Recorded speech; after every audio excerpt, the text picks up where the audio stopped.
Hello दोस्तों, mastermind class में आप लोग का स्वागत है। आज हम लोग देखेंगे कुछ जादुई ट्रिक। जादुई ट्रिक मतलब कल पढ़ा था पंचायती राज व्यवस्था को, और पंचायती राज व्यवस्था से संबंधित सारे इंपॉर्टेंट फैक्ट, सारे इंपॉर्टेंट क्वेश्चन को देखे थे।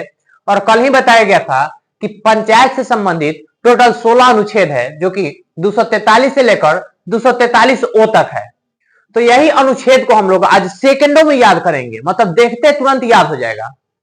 और हाँ, इससे पहले अगर आप लोग पंचायती राज व्यवस्था नहीं पढ़े हैं तो जाकर सबसे पहले पंचायती राज व्यवस्था को पढ़िए, उसके बाद इसको देखिएगा तो और मजा आएगा, इंटरेस्ट आ जाएगा। और तो आइए याद करते हैं। देखिए, कोई भी चीज होता है, चाहे किसी भी चीज का वर्णन हो, सबसे पहले उसका परिभाषा बताया जाता है।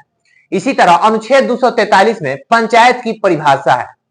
अब यहां से यहां तक लगातार 243 से लेकर ए बी सी डी करके ओ तक लिखा हुआ है लाइन से।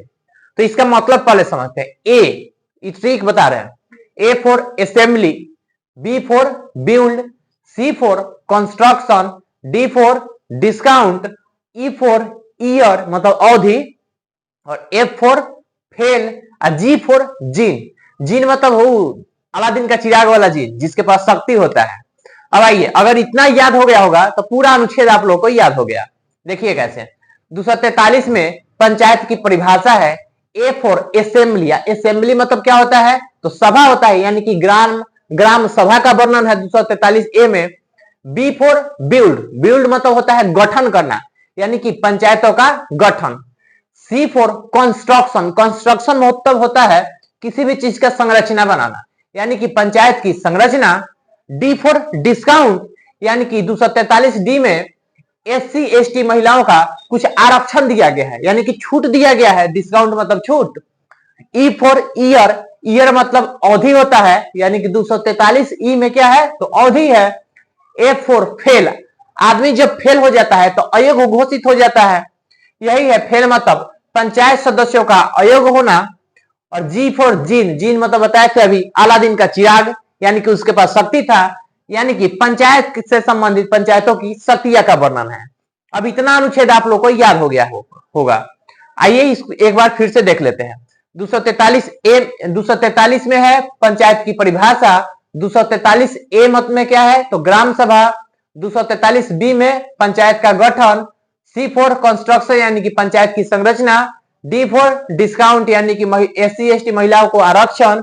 243 ई में ई फॉर ईयर, यानी कि अवधि से संबंधित है। 243 एफ में एफ फॉर फेल, यानी कि पंचायत सदस्यों का अयोग्य होना। जी फॉर जीन, जीन यानी कि शक्ति, यानी कि पंचायत की शक्तियां है। अब इतना याद हो गया। आते हैं इधर, सेम चीज यहां से पहले बताते हैं इसका मतलब क्या है। एच फॉर याद रखना है सिर्फ। H for high tax, high tax मतलब क्या होता है, कर। आई फॉर इनकम, यानी कि पैसा से संबंधित है। जे फॉर जांच करना है, याद रखिएगा। के फॉर, कोई मान लेते हैं छोटा बच्चा होता है तो पूरा बात नहीं बोल पाता है, तो के फॉर कॉशन, कॉशन मतलब इलेक्शन, याद रखना है। के फॉर कॉशन यानी कि इलेक्शन, इलेक्शन मतलब क्या होता है, निर्वाचन। और एल फॉर लागू होना, एम फॉर मना करना, एन फॉर निरंतर बने रहना, और ओ फॉर ऑब्जेक्शन। अगर इतना समझ में आ गया तो पूरा यहां तक भी आप लोग को याद हो गया होगा। आइए देखते हैं 243 एच में हाईटेक्स, एच फॉर हाईटेक्स यानी कि पंचायत से संबंधित कुछ कर, कर का वर्णन किया गया है। 243 आई में आई फॉर इनकम, यानी कि वित्त आयोग से संबंधित है, पंचायतों का वित्त आयोग।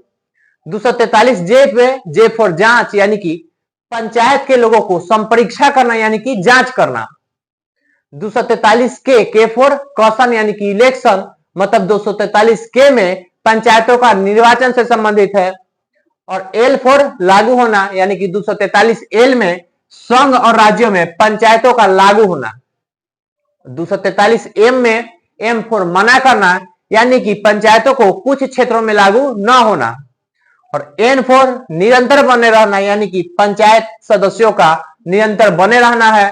और ओ फॉर ऑब्जेक्शन, ऑब्जेक्शन मतलब क्या होता है, विवाद हो गया कहीं, यानी कि निर्वाचन से संबंधित विवाद है, पंचायतों का निर्वाचन से संबंधित विवाद।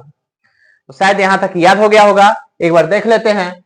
243 एच में क्या है, तो कर, आई में बीटा योग, 243 जे में जांच करना यानी कि पंचायतों का जांच संपरीक्षा करना, 243 के फॉर कसन यानी इलेक्शन मतलब कि निर्वाचन, 243 एल में लागू होना मतलब संघ और राज्यों में लागू होना, 243 एम फॉर मना करना मतलब कुछ क्षेत्रों में लागू ना होना, 243 एन में निरंतर बने रहना यानी कि पंचायतों का बने रहना, और 243 ओ फॉर ऑब्जेक्शन मतलब कि निर्वाचन से संबंधित विवाद।